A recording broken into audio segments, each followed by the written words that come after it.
सोलापूर शहरातील 70 फूट रोड परिसरात आज सकाळी एका तरुणाची भररस्त्यात 5 जणांच्या टोळक्याने निर्घृण हत्या केल्याची धक्कादायक घटना घडली आहे।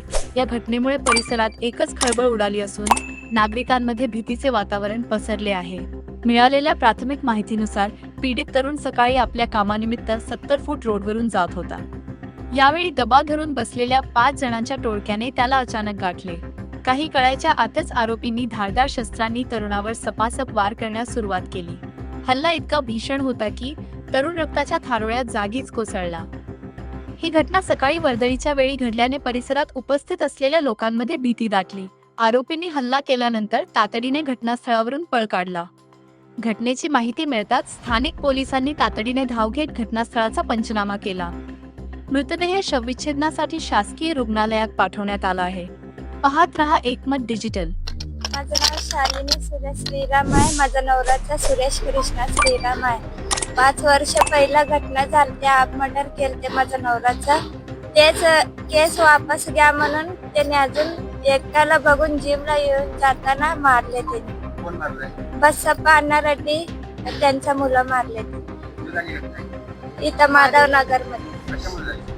पहिल्याच होतं, पुन्हा त्यासाठी त्याने मारले। पहिला भांडण झालं आमचं, नाही काय ना डुक्कर साठी झालं। आमचा डुक्कर पाळत होता मी, तेव्हा भांडण झालं। या भागामध्ये जेलरोड पोलीस स्टेशनच्या अंतर्गत सुरेश कृष्णा श्रीराम या युवकाचा, ज्याचं वय 35 वर्ष आहे, या युवकाचा 5-6 लोकांनी मिळून दिवसा त्याला रस्त्यात अडवून, कट रचून रस्त्यात अडवून कोयते, काठ्या आणि तिथेच रोड साईड पडलेल्या मोठ्या दगडांनी ठेचून त्याचा मर्डर केल्याची घटना झालेली आहे। सदरील घटना झाल्यानंतर तात्काळ घटनास्थळी सर्व वरिष्ठ अधिकारी आणि तपासाची 8 टीम्स तिथे पोहोचलेल्या होत्या। पोलीस स्टेशन जेलरोड यांच्या टीम आणि क्राईम ब्रांचच्या स्पेशल टीम आम्ही आरोपींसाठी रवाना केलेल्या होत्या। साधारण 1 तासाच्या आत 6 पैकी 5 आरोपी आपण अटक केलेले आहेत।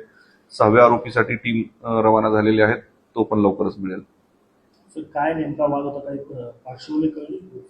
बरोबर, मयत आणि आरोपी यांच्यामध्ये इनिशियली वराह पालनावरून 2017 पासून काही वाद होते।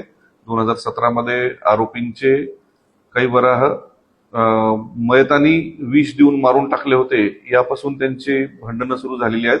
आणि 2020 मध्ये त्यांच्यामध्ये मारामारीचा गुन्हा दाखल होता।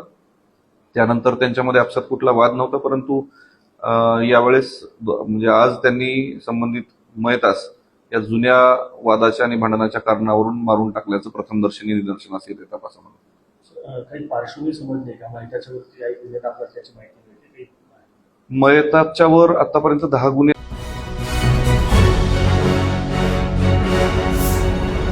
Thanks for watching Ekmat Digital.